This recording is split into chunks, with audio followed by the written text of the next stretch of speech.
Chapter 1. Charlotte Watkins walked into her home, pulled off her work gloves and sat down, only then checking to be certain her 5-year-old son, Walt, was with her. He followed her everywhere, rarely speaking, so she didn't have to worry much. "Are you hungry?" she asked, knowing he had to be. They'd been on the range working since before sunup, with only a couple of sandwiches for lunch. It was like that every day since her husband had passed. At Walt's nod, she smiled, removing his hat from his head. "Remember, good manners say that we need to take our hats off in the house." Sometimes she wondered why she bothered teaching him the right way to do things when it would be so much easier to just keep him at her side, but she knew the way she was raised wasn't the right way for Walt. She stood up, aching in every inch of her body, but it couldn't matter. She had work that had to be done, and she was going to do it. "How about eggs and bacon?" Walt didn't answer, but she didn't let it bother her anymore. Before her husband, Howard's death, she'd been obsessed with the words Walt didn't speak. Now? She was obsessed with keeping the ranch running and putting food on the table. It wasn't that she was lacking funds. She'd tried to hire men, and they'd all given her lewd looks. Unfortunately, her reputation preceded her, and no man would work for her unless he was looking for something more than a paycheck. She quickly heated up the stove, which was welcome on the cool spring evening, and she made the eggs and bacon she knew her son would eat. He was a finicky eater, but it didn't bother her. Charlotte simply didn't have time to let anything bother her anymore. There was work, and there was more work. She and Walt made it into town every Sunday morning for church, and then they returned home. She put on her trousers, and got right back to work. Thankfully, Walt seemed to think working with her was the best thing he could possibly do. He never complained, and he always had a smile on his face for her. Branding was coming up though, and she couldn't handle it on her own. She had about 2 months to find someone who would help her. For a moment, she thought about asking some of the other ranchers if they would loan her their men, but she knew better. The men would expect to warm her bed and not just help with the calves. After supper, she was going to have to break down and write a letter asking for a mail-order man. One who wouldn't look at her as if she was a piece of meat. Hopefully anyone she married would treat her as well as her dear Howard had. He'd never minded that she'd spent the first 16 years of her life pretending to be a boy. He was the only one who hadn't minded or thought less of her as a result. Later, once Walt was sound asleep, she sat down at the dining table, and she wrote her letter, wishing for the umpteenth time it wasn't necessary. "To whom it may concern. I need a husband. Asterisk." Elizabeth Tandy turned the letter over in her hand before opening it. This was her favorite part of her job, savoring each letter and each story that came with the letters. As she read the first lines of this one, she knew this wasn't her usual kind of job. No, this one would involve sending a man instead of a woman, which was very rare for her. She tended to just send her brothers out because there were so many of them, and not one of them cared to spend his time doing anything but hard labor. Ranching and farming were perfect fits for them. As she read through the entire letter, she knew exactly whom she should send to the widow Watkins. Now the hard part would be convincing him that he needed to go. She put the letter into her reticule, and she called out for her husband, Bernard. Bernard had started as her butler and man about town, but now he was so much more. They'd only been married 2 years, and they had a beautiful little boy.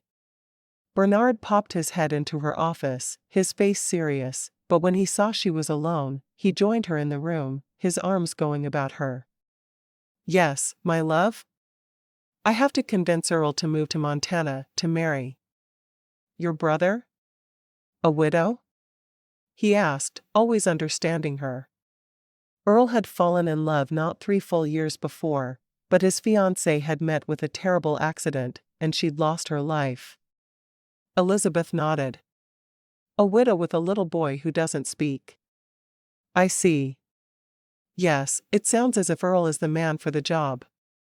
He's been asking around for some farmland, but no one is selling anything he's interested in. The widow Watkins is a rancher, and though it's not farming, I have a feeling Earl won't mind.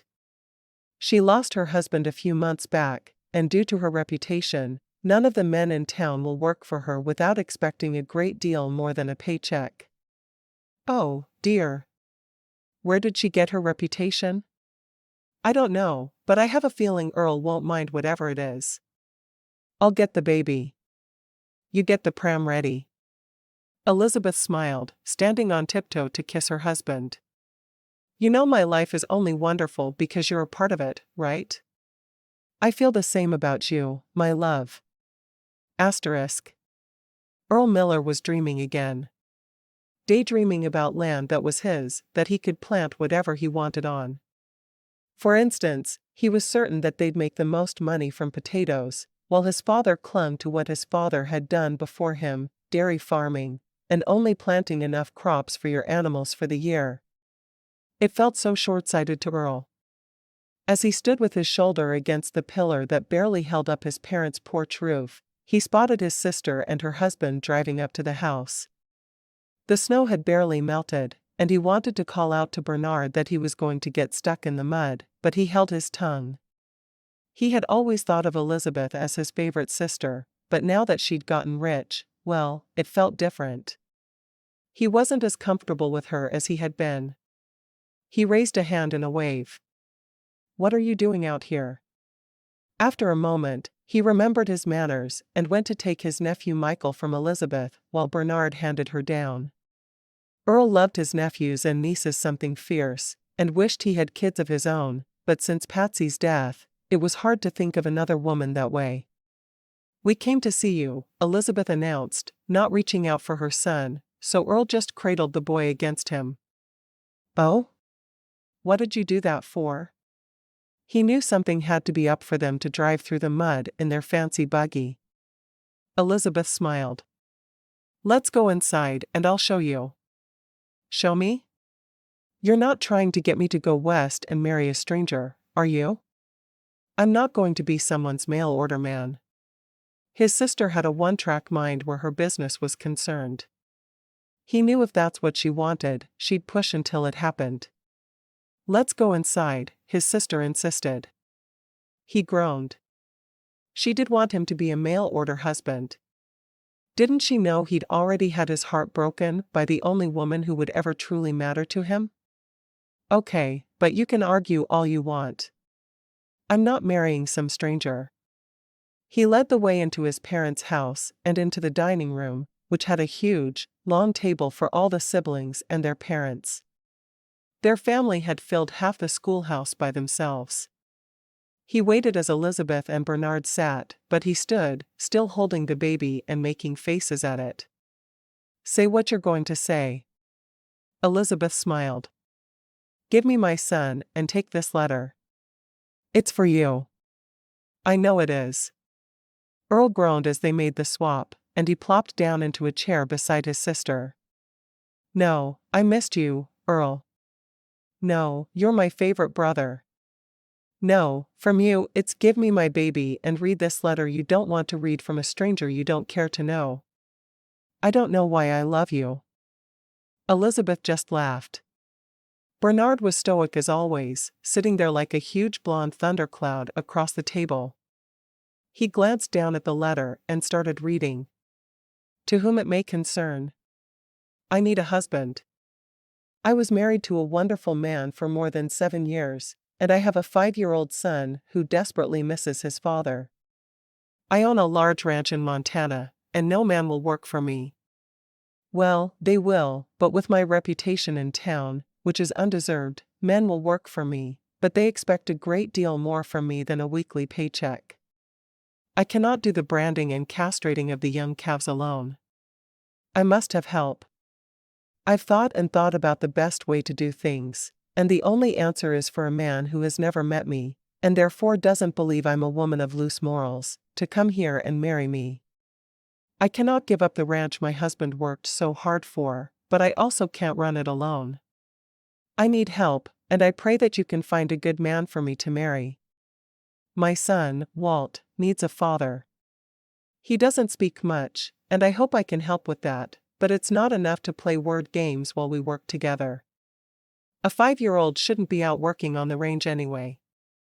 I need a partner in life, though I don't necessarily need a husband, if that makes sense. Do not come here planning to have me in your bed immediately, because it won't happen. Eventually, I hope there's something between us, but I do not see it happening quickly. I live outside of Mountain Home, Montana, and it's as beautiful as it sounds.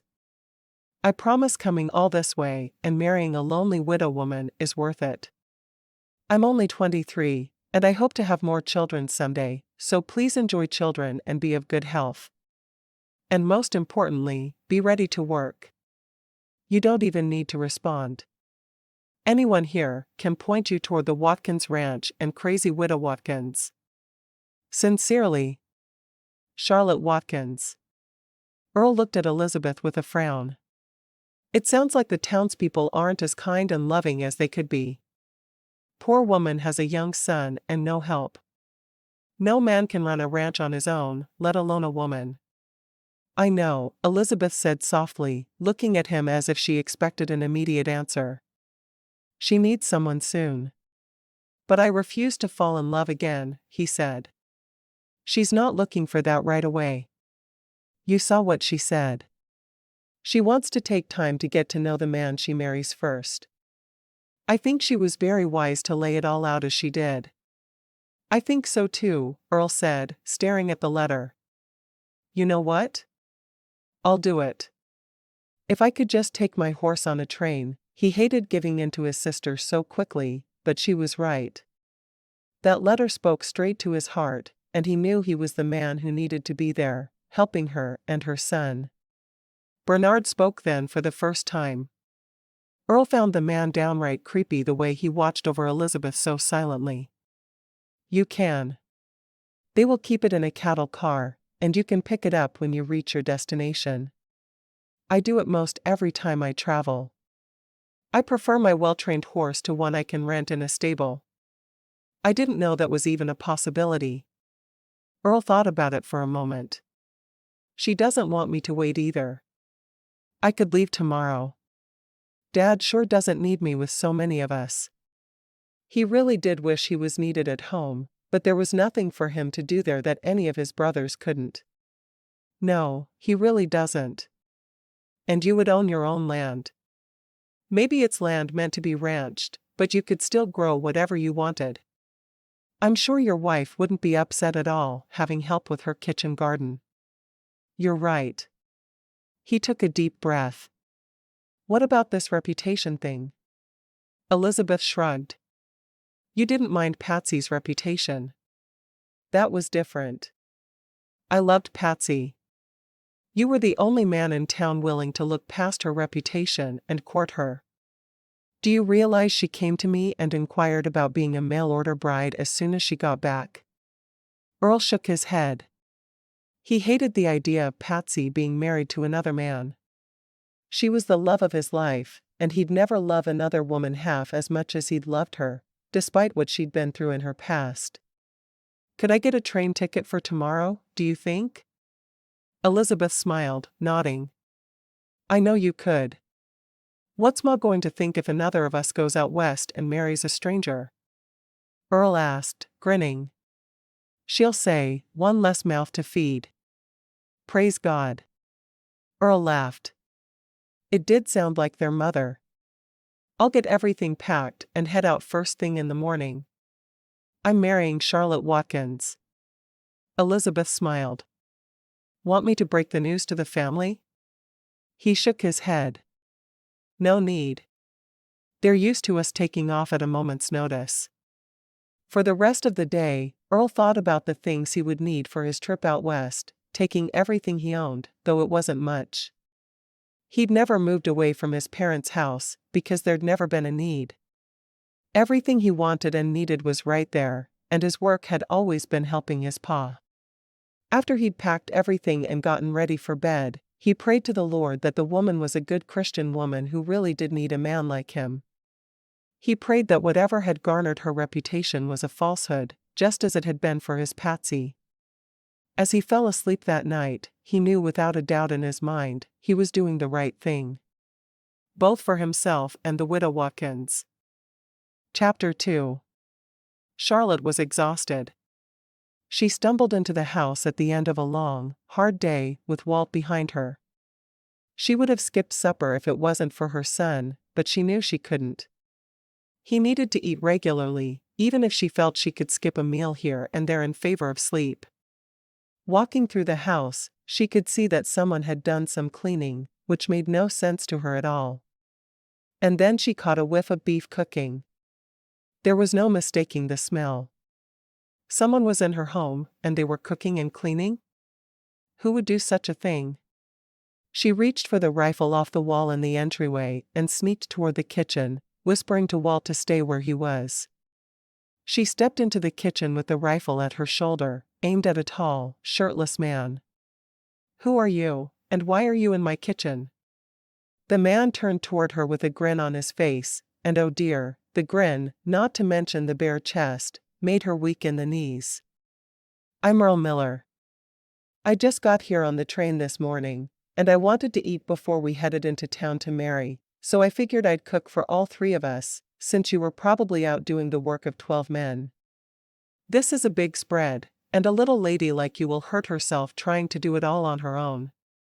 Charlotte blinked a couple of times. "Mary?" "Sure, I'm the mail order man you sent for." He gave the pot another stir, looking past her to Walt. "Well, hello there.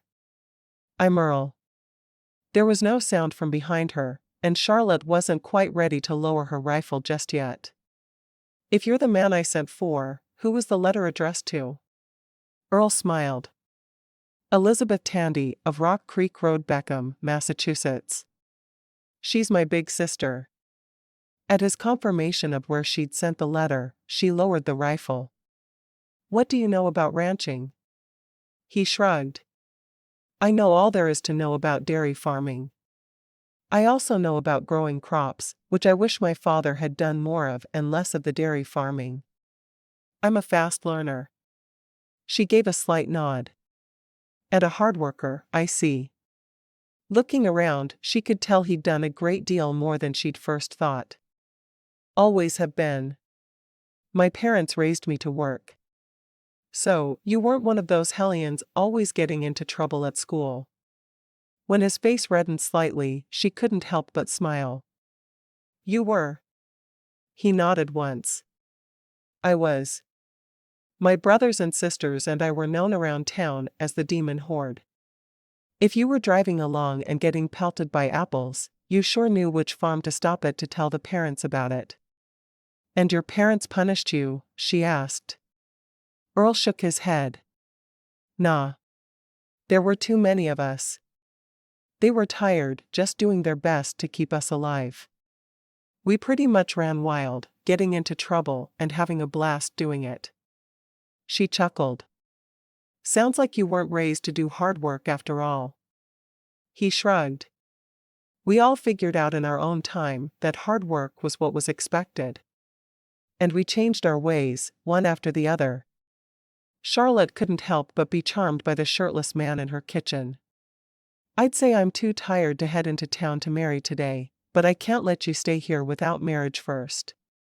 Even if you were to stay in a room separate from mine. My reputation is bad enough as it is." "Why is your reputation so bad?" he asked, ladling stew into 3 bowls. He pulled a pan of biscuits from the oven and put them into the center of the table. She followed her nose to the food and sat down, thrilled to not have to cook for a change. "I was found as an infant along the side of the road by a mountain man. He didn't know where my parents were, but he was determined to do what was best by me. He dressed me in boys' clothes, and the few times we went into town, he told everyone I was his son." She shrugged. "I ran into the man who became my husband when I was out hunting one day, and I injured my shoulder. He had to take my shirt off to bandage it, despite my pleas for him not to." "And he told everyone you were a woman?" She shook her head, wishing he'd hurry and sit down so they could eat. "Not at all. Instead, he brought me flowers and courted me. We ended up marrying just a month later, and then everyone knew I was a woman who had been running around in pants my entire life. She shrugged. They all assume I had loose morals for dressing as a boy, even though no one knew what to do. And where is the mountain man who raised you now? He asked. Charlotte frowned. He died shortly after I married. Was he good to you? Earl asked. As good as a man who hasn't been around a female for a good long while. He treated me well, and he taught me everything I needed to know about hard work.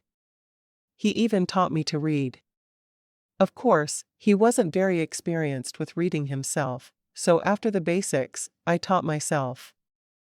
I can shoot and trap better than any man you know. He chuckled. And now you're running a ranch on your own. Will men work for us after we marry? Or will that problem still be there? No, it'll be fine.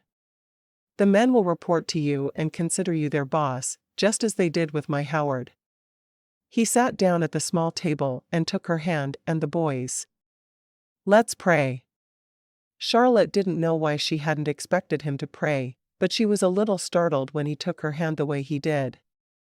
She obediently bowed her head, and out of the corner of her eye, she saw that Walt did as well. After the prayer, she smiled at her son. This is Walt. Walt, I'm going to marry Earl, and he'll be your new papa. Walt nodded, too busy with his food to care much. While they ate, he asked her questions. How many cattle do you run? 1,000 head. When Howard was alive, we had 10 men working for us full-time. I can't do the work of that many men. I need help, and a lot of it. Well, you have me, so now there are 2 of us. I can start hiring men tomorrow. Do you know if any of the men who worked for the ranch before are still in the area and looking for work? No idea. They all left en masse as soon as Howard was killed. May I ask what happened to him?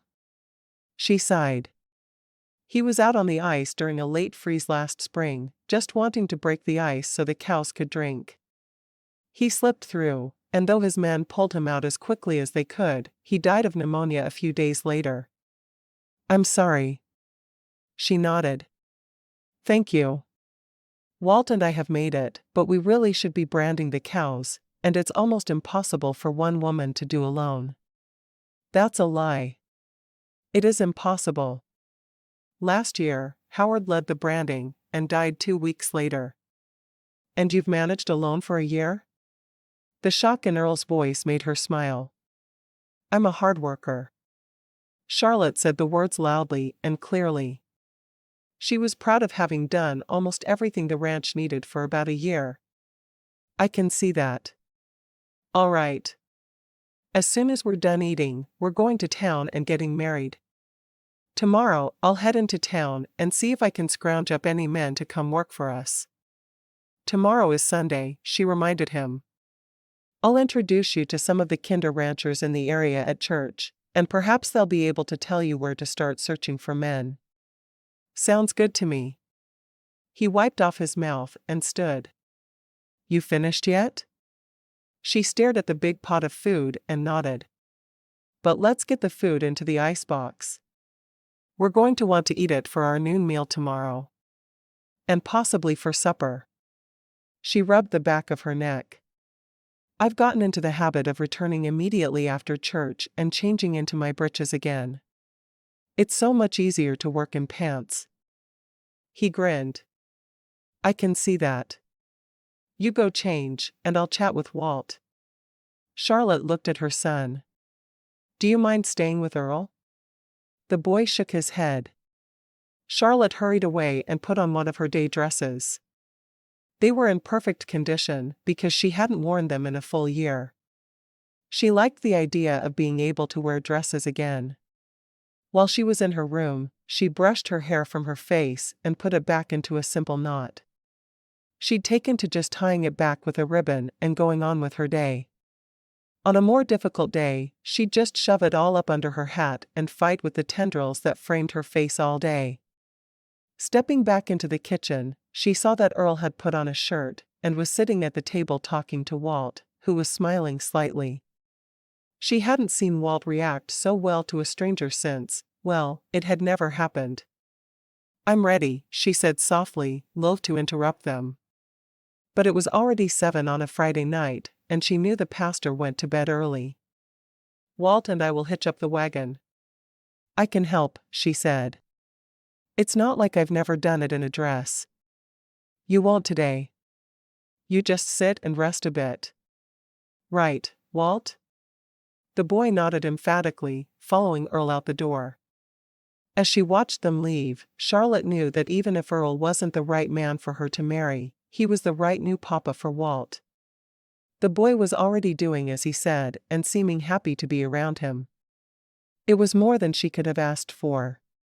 She sat on the sofa in the parlor, watching out the window as they hitched up the wagon. Earl had a way with her boy that really surprised her. Walt was doing everything he was told and running to get whatever Earl needed. It was a joy for her to watch. When they were ready, she went out and Earl politely handed her up into the wagon. She hadn't used the buggy since Howard's death, but she was happy using the wagon. The buggy seemed like too much, and even the thought of hitching it herself was overwhelming. The farm wagon was just what was needed for any trips to town. Charlotte directed Earl in which way to go the entire way, but really, it was only a few turns. "The parsonage is right next to the church," she told him as soon as the church's steeple came into view. At the parsonage, he helped her down, and then lifted Walt, making the little boy giggle when he tossed him in the air and caught him so easily. The three walked up to the house together, and Charlotte knocked. The pastor himself came to the door, and Charlotte smiled as his welcoming grin became less pronounced. He'd never approved of her. Not one little bit. "What is it you need?" he asked, obviously looking down on Charlotte. "I'm here to get married," Charlotte said, becoming no-nonsense even as the pastor did. Why couldn't people believe she wasn't the evil they'd come to think of her as? The pastor's gaze landed on Earl. "And who are you?" Charlotte noted that the pastor didn't open the door wider to let them inside. Earl put his hand on Charlotte's shoulder and another on little Walt's head. "My name is Earl Miller, and I'm here to marry Charlotte. I'm sorry for the lateness of the hour, but we both just finished doing our work for the day, and we'd like to be married immediately." The pastor hesitated, but then he opened the door wide. "Come in. I'll get my wife to witness it." Charlotte wanted to kick the man, but she didn't bother. She was a member of his congregation after all, and her reputation didn't need to have violence added onto it. The ceremony was performed quickly with no frills. When the pastor pronounced Earl could kiss his bride, Charlotte froze. She hadn't been thinking about that part of the ceremony. Earl turned to her with a slight smile, and to her surprise, he seemed reluctant to kiss her as well. He brushed his lips right beside her mouth, touching her in no other way.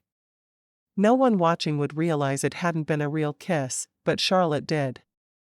It was odd that he wouldn't kiss her when given the opportunity, and she was sure she'd ask him about it as soon as Walt was in bed, if not before. They thanked the pastor and headed out to the wagon when a thought occurred to Charlotte. "Were you married before?" she asked. Earl shook his head. "No, I was supposed to marry 2 years ago, but my fiancé died." "I'm so sorry. What happened?" He took a deep breath, as if talking about it was extremely difficult. "She was a victim of a kidnapping and sold by some bad men in our town. When she returned, we began courting, but her reputation was ruined. Everyone knew she'd been sold for her sexual favors." "Oh, that's terrible." "Yes, it was. No one thought anything of her because she'd been sullied, but I saw through it all to the beautiful girl she'd been when we were growing up." He handed her into the wagon and then lifted Walt up as well, again making the boy giggle. She went away a month before the wedding with her mother and 2 sisters to refresh herself. She drowned in the ocean. I'm still not sure if it was an accident. He lost his voice at the end of the story, and she could tell he was still very hurt by his fiancée's death. "I'm so sorry." People can be cruel. If not for my Walt, I'm not sure what would have happened to me when Howard died. Other widows have people lined up at their homes, bringing them meals and fresh baked goods. Instead of that, all the men who had worked for my husband quit on the spot, and I became a pariah all over again. Earl picked up the leads and looked over at her. When I read your letter, it reminded me so much of the love I'd lost. I knew you were meant for me. And you don't mind my reputation? He shook his head. I didn't mind her reputation, which was all true. Why would I mind yours, which sounds ridiculous? The rest of the journey was in silence as she thought about what he'd said. He wasn't going to look down on her. He was there to help. Never had Charlotte thought there would be another man who could be as kind and generous as her Howard. She knew now she was wrong. Chapter 3. Together, they put Walt to bed, and he stared at Earl for a while, finally putting his hand on Earl's face, as if memorizing it. I'm going to be here when you wake up, Walt. I promise. Walt nodded very seriously and settled into bed. As they left the room, Charlotte whispered, He's already getting attached to you. You'd better not be planning on going anywhere. I wouldn't have married you if I was planning to leave, now, would I? I don't know. I really don't know what kind of man you are. She walked toward the parlor, knowing they needed to talk without prying eyes and ears for a moment or two. She could tell he was exhausted, and she was as well, but things needed to be said. In the parlor, she sat down and waited for him to do the same.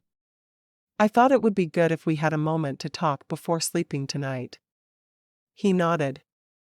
I don't plan on trying to have relations with you, if that's what you're thinking. I understand that, and I appreciate it. I wanted to talk mostly about sleeping arrangements.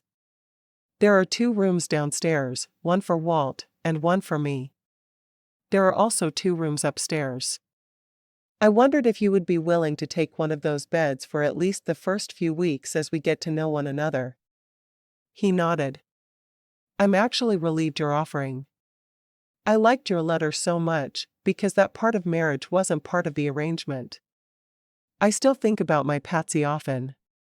Charlotte nodded, glad her suspicions had been confirmed. Good. The beds upstairs aren't made up, but there's a dust sheet over them. Do you mind making up your own bed? There are sheets in the dresser of each room up there. I've been up since before dawn, and I'm pretty well done with work for the day. I don't mind at all. I know the kind of backbreaking work you've been trying to do alone, and I can only be impressed by you. I will happily make my own bed. Do you have cows that need to be milked tonight? Her eyes widened. With you coming here, I totally forgot. Sally must be bleeding with pain by now. I wondered why she was mooing so loudly. In the barn? He asked. There was a small barn and a stable as well. He'd been in the stable, but not the barn as of yet. She nodded. I'll do it though. I can't ask you to make your own bed and milk my cow. Not at this late hour. You're not asking. I'm offering. Now go to sleep. I'll take care of it, and from now on, I will always milk the cow. And hopefully by noon tomorrow, we'll have a full work crew, and you can be a housewife again. She smiled at his words. I've never heard anything that sounded so wonderful. Getting to her feet, she walked to the parlor door. Thank you for understanding exactly what I need. That's a husband's job. As Earl went about milking the cow, he thought about the woman he'd married. She was so tiny and frail, it was hard to believe anyone had ever seen her as a boy. Of course, she knew how to work hard. There was no doubt about that. He could see the exhaustion in her face from the moment she walked in the door, and she had been utterly pleased to be served supper. Charlotte was a good woman. There was no doubt about that in his mind. And Walt seemed to be a sweet boy. Hopefully they'd get him talking before too terribly long. He did seem to be able to get his needs across without speaking though. He put the milk into the icebox and climbed the stairs, finding the sheets and quilt to make the bed.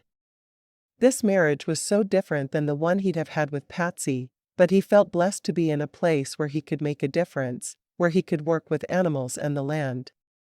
Montana was the place he'd been searching for his entire life without realizing it. If only it was Patsy he'd married instead of Charlotte. Climbing into bed, he said a prayer of thanks for the situation he found himself in, making a special request that it would be easy to find men to work with him and Walt would learn to speak quickly. The boy needed a father figure. There was no doubt about that. He fell asleep quickly, having slept very little on the train. Now, though, he had a place to call his own. Whether he was in bed with his new wife or on an entirely different floor than she was, it was all fine. He was safe and he was warm and fed. Who could ask for anything more out of life? Asterisk. It was already light out when Charlotte woke the next morning, and she let out a groan. Another hard day. And then she remembered. Earl was there. She was married again, and life was going to be easier from here on out. She quickly dressed in her breeches and work shirt before walking into the kitchen to start breakfast. To her surprise, Earl had beaten her there, and perfect pancakes were cooking on the stove. "Who taught you to cook?" she asked. "My sister Elizabeth." She thought that all men should be able to cook, so when she moved out on her own, she invited each of her brothers to spend 1 month with her, with the understanding we'd be learning how to cook during that month. I think I was the only brother to take her up on it.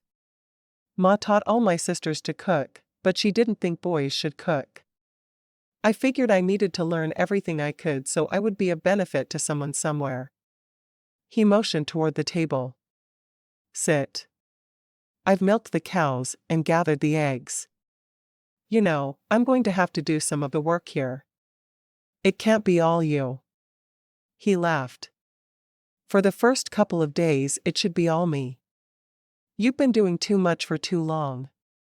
Are you sure you didn't ride in on a white horse?" "Positive. I'm not taking you away from your problems. I'm just helping you deal with them." He carried the pancakes and bacon to the table. "I found a coffee pot and made some coffee. I wasn't sure if you drank it." "How else would I have kept going for the past year?" she asked. "I've got more coffee in me than blood at this point in my life." "Should I wake Walt?" he asked. She shook her head. "He needs lots of sleep. I usually wrap his breakfast in a napkin and take it with me as I go to work. He eats it as soon as he's awake enough to care that he's hungry." "Well, I don't plan for the two of you to be working on the ranch today," he said. "I'll go to town, hire the men we need, and then I'll meet you back here. I'll lead the men and you can be a housewife again." "But you don't know what needs to be done," she said.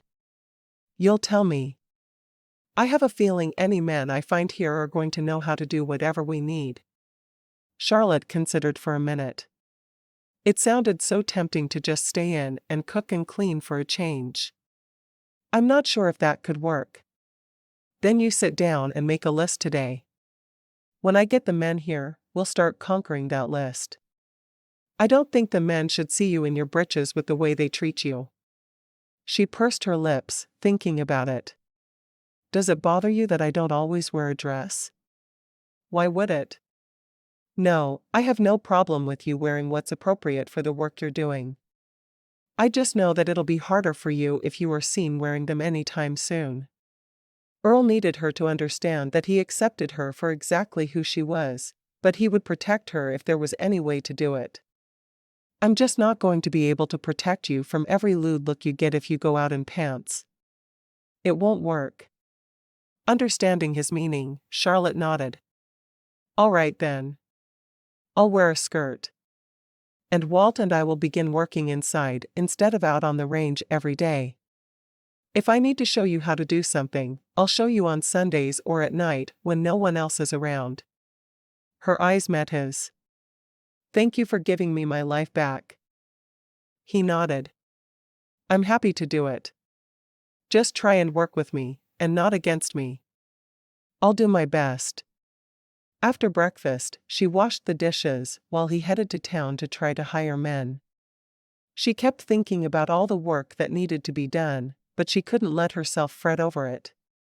She could already tell her new husband was an extremely hardworking man who would do what needed to be done around the ranch. When Walt came out of his room, he ran from room to room, obviously looking for something. She understood after a moment and crouched down in front of him. Earl is still here. He went to find some men to do all the work you and Mama have been doing. Walt seemed upset still, but he nodded understanding, going to the table to have his breakfast. As he plowed through the pancakes, Charlotte did her best to explain to him how everything would work. Earl is my new husband and your new papa. He will live with us for always, but he must do the same kind of work your papa did. He'll have to hire the men and work with them all day long. He won't get to spend all day in the house with us. But Mama will be able to wear dresses again, and I can stay home and clean the house instead of working outside all day. And you get to stay home with me. Does that sound good? Walt nodded. He looked happier after her explanation. 2 hours later, when Earl returned, he went into the house for lunch.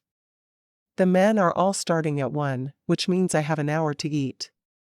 He spotted Walt sitting at the table, looking a bit shy. There's my boy. I missed you at breakfast, you little lazy bones. Walt's face lit up at Earl's words.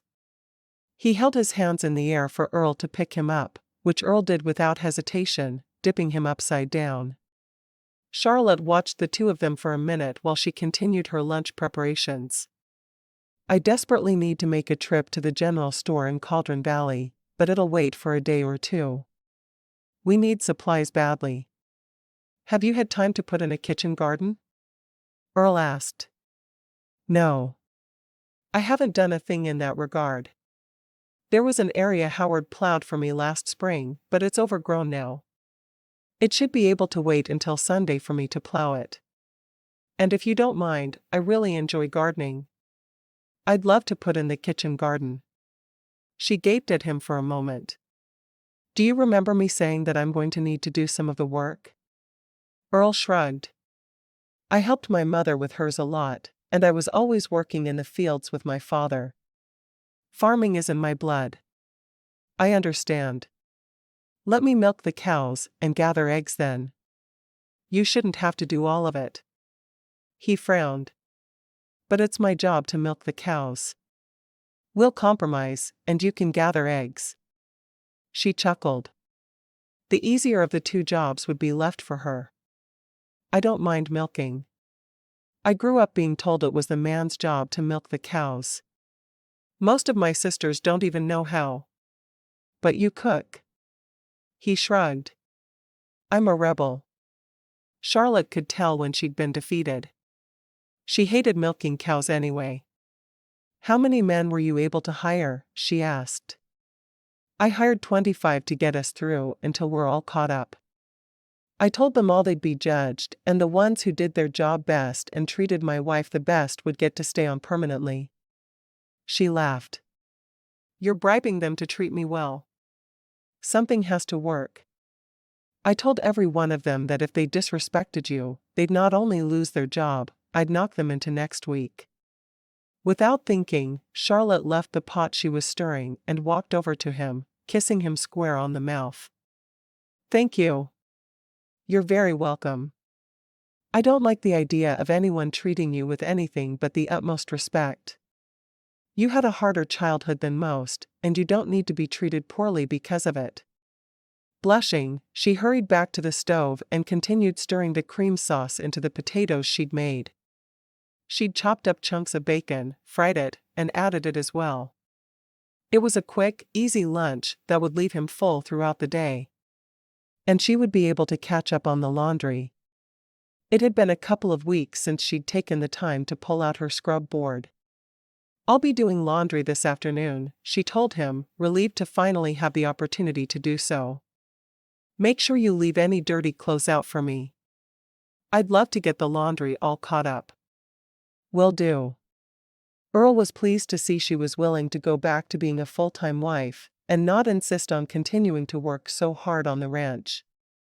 He accepted a bowl from her and waited as she and Walt got their food. Then he prayed over the meal, asking God to watch out for them on this first day. He took a bite and sighed. "Just as good as my mom makes." She smiled at the compliment. "It's my favorite thing to fix for a quick lunch. I could eat it every day." Minutes later, when he left the house to go out and deal with the men he'd hired, he had the list she'd made in his hand. The men were going to work the ranch and respect her at the same time, or they wouldn't be working for him. Chapter 4. Charlotte felt odd staying in the house and doing women's work after so much time working the ranch alone. A couple of times she considered riding out to where the men were and checking on them, but she knew better. She had to let Earl establish authority over them, and for him to do that, she needed to remain unseen. At least for the first little while. She and Walt spent the afternoon doing the laundry, and she made her son's favorite meal for supper, chicken and dumplings. It had been a favorite of his since he was tiny, and she knew he hadn't had it since before Howard had died. She'd had no time to cook something that took as much time as chicken and dumplings did. As she cooked, she talked to Walt about each step she was taking to make the meal. "We have to make the dumplings small, so they'll puff up just perfectly, and make the broth taste delicious. This is my favorite way to eat chicken, and I know it's always been yours too. Do you remember eating chicken and dumplings?" Charlotte, so used to talking only to Walt that she barely remembered how to have a conversation sometimes. She just always talked and talked and talked, knowing there would be no response. Walt kept looking toward the door, and finally Charlotte understood. "Are you waiting for your new papa?" He nodded. "He should be home in about an hour. So, when it's time to eat, he'll come in the door, all tired and sweaty." Why she liked the idea of sweat on Earl, she didn't know. She could picture him shirtless as he was in her kitchen the night before, with sweat dripping from his face. Her face heated up at the very idea of it. She certainly didn't like sweaty men, but a sweaty Earl was something to be desired apparently. After dropping the dumplings into the boiling broth, Charlotte folded the laundry she'd brought in earlier. She knew it should be ironed, but she typically only ironed her church clothes. If Earl was fussier about his clothes than that, and she had a strong feeling he wouldn't be, then she would put more effort into it. For now, just getting her house back under control felt like a monumental task. Walt put his own clothes away as she'd taught him, and then he carried Earl's clothes up and put them on his bed. When he came back down, he had a look of pride that warmed Charlotte's heart. She loved that Walt was already so taken with Earl. It boded well for their future. Charlotte checked one of the dumplings for doneness as she heard the door opening. Walt ran into the dining room and threw himself at Earl, who gathered him in his arms in a huge welcoming hug. Removing his hat, he carried the boy into the kitchen. "That smells absolutely delicious. I cannot wait to eat." "How'd it go today?" she asked. He definitely looked worse for the wear. He was dirty, and she saw blood on his hand. "How did you injure yourself?" He shrugged, walking to the sink and washing his hands for supper after setting Walt on the floor. "I think it went pretty well. If nothing else, the men respect me now." "What happened?" She turned toward him, her eyes narrowed. "One of the men, Johnny something or other, said you'd always been a loose woman, and he was surprised you'd been able to dupe any man into marrying you. He didn't say it to me, of course, but I heard it anyway. And I kept my word. I fired him on the spot and knocked him to the ground. Repeatedly. No one is going to get away with talking about my wife that way. You're going to end up with no men working for you if you keep that up." She was flattered he'd defended her, but they had to have men working for them to keep the ranch going. On the contrary, several of the men told me that Johnny had trouble keeping his tongue in check, and it would be all over town within hours that I won't allow men to denigrate you. I hope you're right, Charlotte dished up 3 bowls of the chicken and dumplings and placed them on the table. I hope you enjoy chicken and dumplings. It's been Walt's favorite meal since he was big enough to eat real food, and I haven't made them since Howard died. I don't think he even remembers the meal, but I hope he'll love it just as much as he always has. Chicken and dumplings is one of the things I love, but can't make for myself. Now I have to stay married to you, so I'll be able to have chicken and dumplings on a regular basis. She laughed softly. I suppose you will. After the prayer, Charlotte and Earl watched as Walt ate a bite of his chicken and dumplings. His eyes widened and his mouth stretched into a smile as he began quickly shoveling the food into his mouth. She smiled. Slow down, Walt. You're going to choke. Walt nodded, but she could tell it took him real effort to not eat so quickly. Earl grinned at her. You were right. He still loves it. He took a bite himself. What's not to love? This is better than my ma's, and that's saying something. He shook his head. Where did you learn to cook? The man who raised me taught me. He had a cookbook, and after he taught me the basics, he handed me the cookbook and told me to make something that tasted good. Did he love you? Old Jake? Yeah, as much as he could love, he loved me. He lost his wife and daughters back east and came west to forget about his troubles. And ended up finding a baby within a couple years of arriving here. He didn't know who had left me or why, but he knew he was going to take care of me. He was good to you? She shrugged. As good as he could be. He definitely wasn't a father to me, but he was a decent uncle sort. I wasn't speaking when he found me, and he's the only real role model I ever had. When I married Howard, his mother lived with us for a year, teaching me how to be a lady. But she loathed me. She told me all the time that Howard should have married a real lady from back east, and she couldn't believe he'd saddled himself with someone like me. Only when we were alone, though. She never would have said it in front of Howard. That's terrible. He covered her hand with his.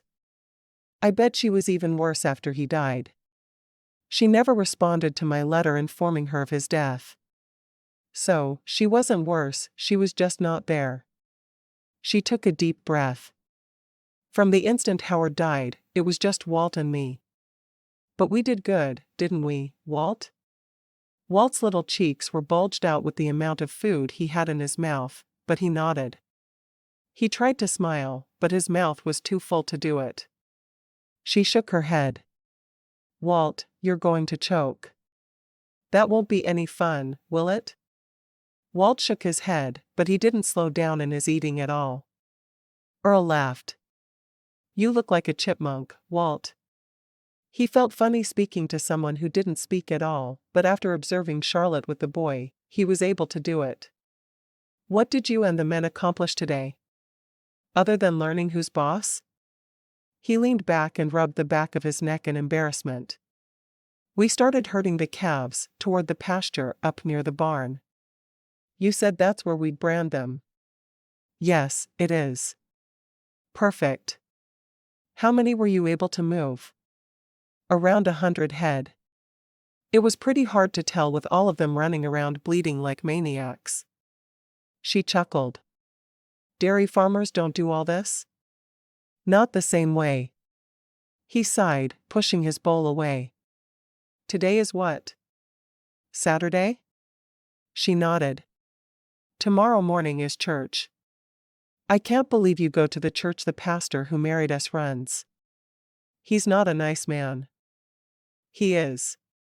He just believes the rumors about me. Everyone does.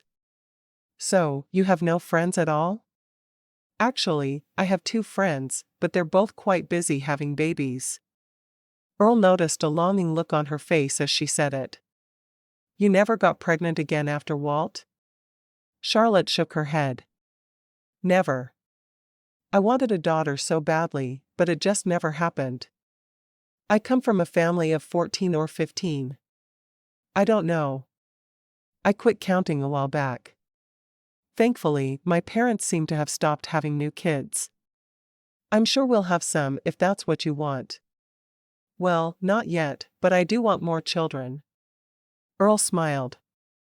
I'm not ready yet either. I know you're dealing with grief, but I am too. I really loved Patsy. She was everything to me, and when she died, I wanted to die with her. I understand, she said, her hand reaching out to cover his. Is shared grief a good foundation for a marriage? I have no idea. But I'm willing to make the most of it if you are. Absolutely.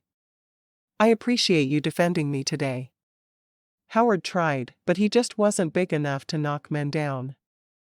I thank you for caring enough to do so. Earl nodded. Hopefully it won't be necessary again, but I'll do it as many times as it is necessary. That's one of the good things about being a bad kid. You learn how to fight early. I mostly just fought with my brothers, but it's the same thing. You fight, and just deal with it. Walt interrupted by pushing his empty bowl toward Charlotte. Are you finished? She asked. Walt shook his head so hard his hair flew up on the sides. I need to give you a haircut, she said, as she got up to refill his bowl. Eat slower this time. The boy nodded, but he went after the food like he was starving. Again. I want to plow a space for our kitchen garden tomorrow. You let me know what you want me to plant, and I'll do it. I really don't want you to have to do all that work. Oh, I won't do it all. Walt will help me with the planting, won't you, Walt? Walt nodded, looking as if he was thrilled to be asked. I can help too if you need me to. Charlotte detested gardening, and she really hoped he'd tell her not to worry about it. You can be in charge of bringing your menfolk cold drinks when we need them. If we work hard, then we'll need refreshments, isn't that right, Walt? Walt nodded, giggling a little. Sounds did come out of his mouth, which made Earl wonder why he didn't talk. He wouldn't speak about it in front of Walt, though. Perhaps Charlotte knew why he wasn't speaking at all. After supper, Earl and Walt went outside to milk the cow, and Walt seemed very excited to be with his new papa. Every step he seemed to want to help more and more. When it came time to milk, Earl showed Walt how to pull down on the teats and get milk from the cow. As soon as he'd gotten a little milk, Walt looked at Earl with wide eyes as if he'd never done anything so exciting in all his life. When the pail was full, Walt tried to lift it, but couldn't. He kept trying until a large hand came down and held the handle with him, and they carried it into the house together. When they had set it on the table, Charlotte turned around and praised them accordingly. I'm sure glad I have such strong men who can milk the cow for me. It's hard work. Walt nodded and looked with pride at Earl. Walt did most of the work himself. He's good at milking cows. Charlotte smiled. He's always been such a good helper. I'm glad he's milking cows now. After they'd put him to bed, together, Earl and Charlotte went into the parlor, but Earl was already yawning. Ranching isn't harder work than farming, but it's different enough that I'm having to think more and use different muscles. I can see that. You can go on to bed right away if you want to. Earl shook his head. I want to ask about Walt speaking. He giggles, so he's not mute. He just doesn't say anything. Has he ever said anything? She nodded, looking sad. He's never been what I would call talkative, but he was saying a few words before Howard died. Since he passed, he hasn't spoken at all. I hate it, but there's not much I can do. I was really worried about it when Howard was alive, but things like that just couldn't take precedence when I had so much else to do. I try to work with him while we're out on the range, but he doesn't seem to want to talk anymore. Do you mind if I try to work with him on it as well? Earl asked. He wanted to be able to help the boy. He already loved him and felt responsible for him. I don't mind at all. If you can get him to talk, I'll be thrilled. It's been so long since I've heard his voice, Charlotte said, a lone tear sliding down her cheek. Earl moved to sit beside her on the sofa, his arm going around her shoulders. You've had to bear so much on your own. Someone should have been there helping you. Like who? No one thinks anything of me. I do, he said softly. I'll be by your side, carrying as much of your load as I can for the rest of our lives. I promise you that. She turned to him, her head resting on his shoulder. I think you actually mean that, don't you? I don't know why you're taking on Walt as if he's your own. Because he is mine now. He was the moment I married you. Even before. The instant he giggled when I tossed him in the air, he was mine as well. She sighed. Thank you for taking us on. Thank you for giving me a place to call my own. You've given my life a purpose it never would have had back in Massachusetts. He looked at her. I think this marriage is in both of our best interests. Not just yours. She smiled at that and nodded. I think you may be right. Chapter 5. Charlotte woke up before the sun the following morning and was surprised to already hear Earl humming in the kitchen. The man was definitely more of a morning person than she was. She stumbled into the kitchen to see him leaned against the counter, drinking a cup of coffee. Good morning, he said. Morning. She knew better than to say too much before the first cup of coffee was in her system. She tended to be very grumpy in the mornings. Do you want me to cook breakfast? He asked.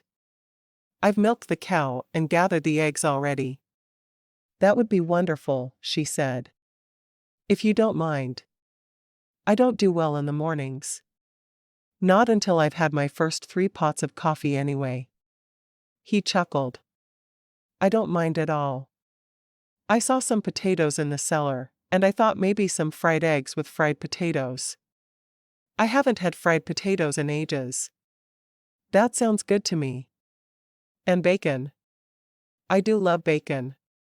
It should be against the law to not love bacon. I cannot imagine how I would be if my religion forbade me from eating bacon. I know I would be terribly sad. She laughed softly, taking a sip of her coffee.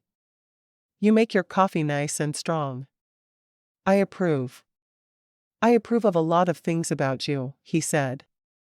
Her hair was still back in a braid to keep it from tangling during the night, but there were some tendrils falling, framing her face.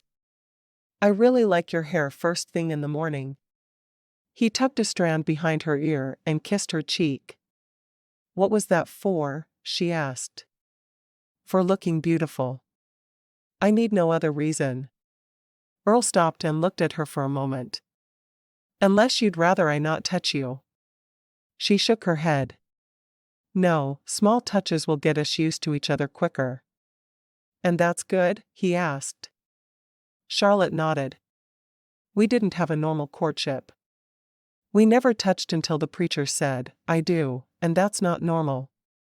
I feel like I should want to touch you and kiss you, but I just don't yet. Does that make sense? He nodded. I'm glad you feel that way, because it's odd for me as well. It would have felt right with Patsy, but I married a stranger. As did I. They stood for a moment in silence. Finally, he asked, what time is church? 10. I try to leave here by 9:30 or so. That doesn't give you time to talk to people before the service, he said. Most people go out of their way to avoid talking to me, she said. I prefer to not get there early enough to be snubbed more than 5 times. We'll leave at 9:15, he said. I want to meet some of these people. He was already more than a little disgusted by the people in her town. For a place called Mountain Home, it was not very welcoming. He cooked breakfast while she quickly pressed the clothes they would wear. When breakfast was ready, she woke Walt. Papa cooked breakfast, and it smells so good. Walt rubbed his eyes. Come on. We have church today. When Walt's face fell, she hugged him. Papa's going with us. Walt seemed happy again. It was strange how quickly the boy was bonding with her new husband. She took his hand and pulled him toward the kitchen where he sat at the table and looked at Earl. When Earl said, "Good morning, Walt," Walt waved. Earl set the food on the table, and they prayed before digging in. "I love fried potatoes in the mornings. The colder it is, the more I love them. It's strange here, because even though it's warm during the day, it's really cold at night," he said. "It's the elevation. I've had people tell me that a lot when they first moved here." "People talk to you a lot?"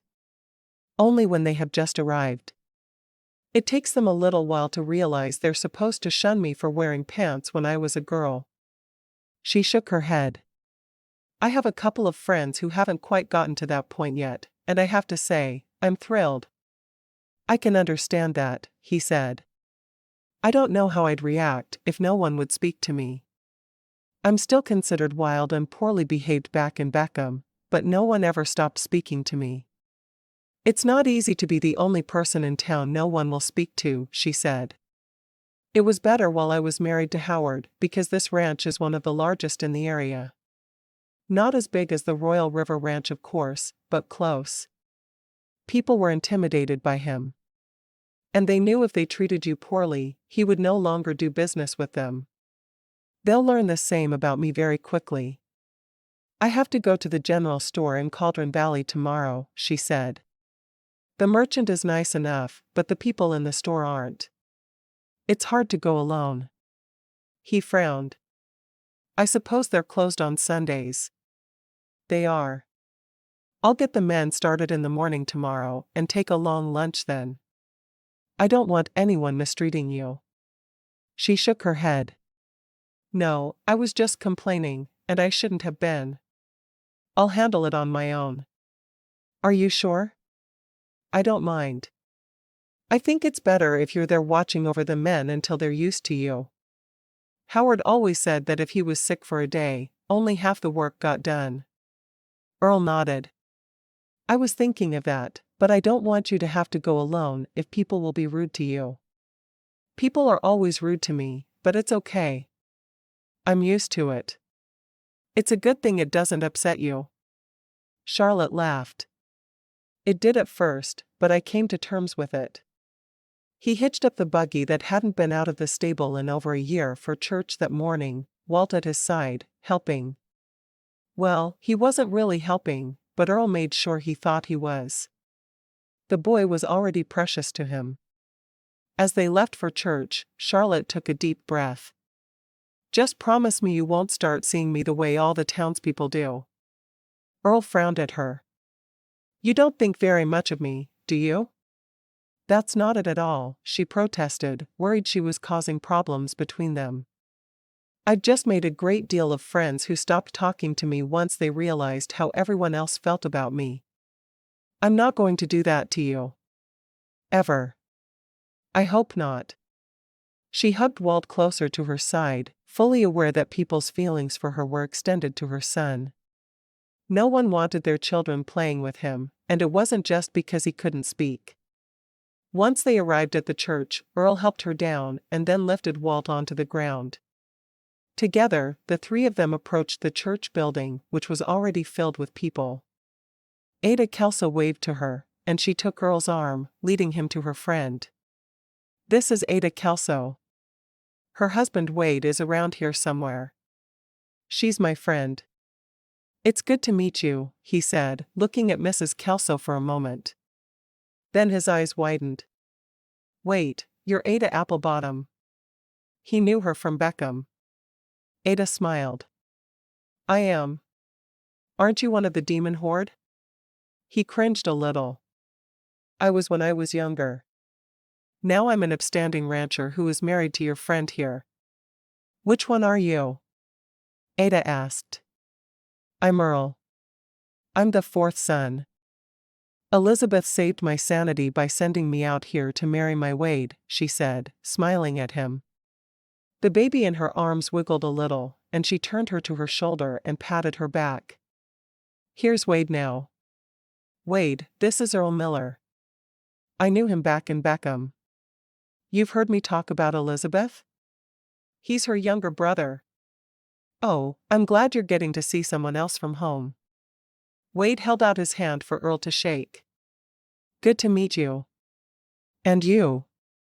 I'm glad Charlotte has a friend here, and it's fun finding out she's from Beckham, just as I am. Wade nodded. How long have you been here? Did your sister set you up to be Charlotte's husband?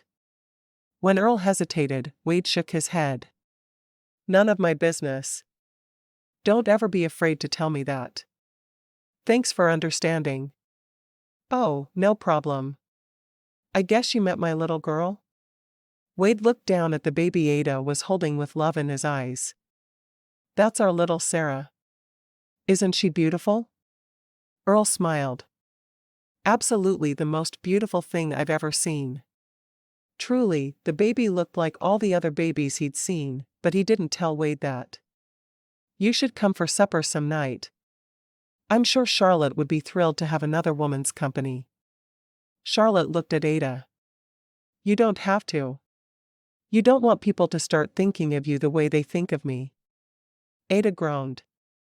I don't care what anyone else thinks of you. I form my own opinions. We'd love to come for supper. You just let us know when. Maybe Saturday night? Earl suggested.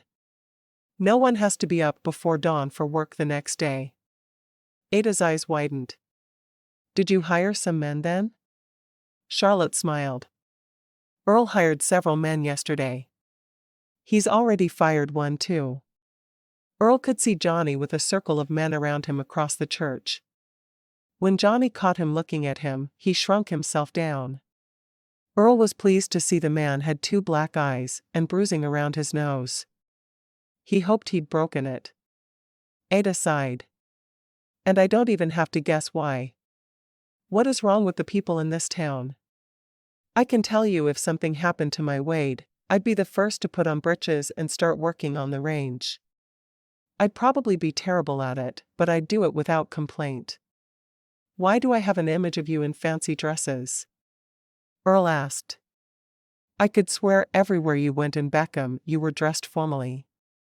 I was. Ada shook her head.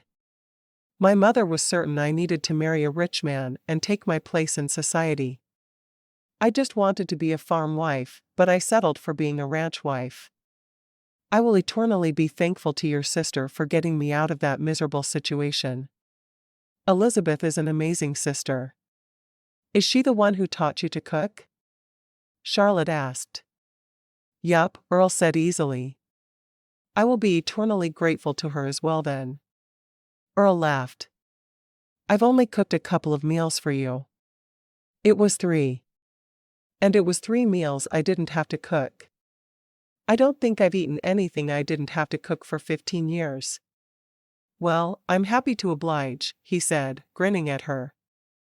Maybe you should come to my house then, Ada said. I'll cook for you. I wish I'd known. I'd have had you over months ago. I was too busy to visit anyone. You have a new baby, so you should come to my place. I love the idea of doing something nice for you for a change.